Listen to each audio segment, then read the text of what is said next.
Sesudah meringkus dua pelaku, kepolisian menangkap lagi dua pelaku pembunuhan sopir truk asal Lampung di Macan Lindungan, Palembang. Kedua orang ini merupakan otak pelaku yang nujah korban sampai tewas sama yang ngambek kartu tol korban. Kasus pembunuhan sopir di Macan Lindungan, Palembang. Sesudah melakukan penyelidikan sehingga dapat ke informasi keberadaan pelaku, anggota unit 1 Jatanras Polda Sumsel berhasil menangkap pelaku pembunuhan sopir truk asal Lampung yang terjadi di Simpang Macan Lindungan.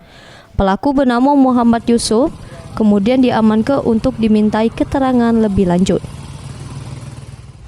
Sementara itu, beberapa hari berkelang, anggota unit 4 Jatanras Polda Sumsel bersama Satreskrim Polrestabes Palembang serta Polsek Ilir Barat 1 juga berhasil ngeringkus sikok pelaku lagi bernama Dede Irawan. Tersangka Dede Irawan merupakan otak pelaku yang nuja korban sampai tewas di TKP. Sedangkan tersangka Muhammad Yusuf yang ngambil kartu tol korban. Kedua orang pelaku berinisial D dan berinisial Y, yang mana peran dari inisial D yaitu pada saat kejadian yaitu melakukan penusukan terhadap korban.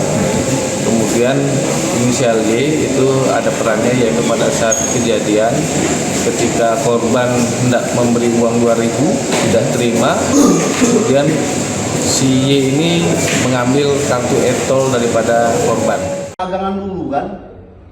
Ini kedua pelaku sudah ditahan di sel tahanan Polrestabes Palembang yang terancam pasal berlapis tentang pengeroyokan sama pembunuhan berencana.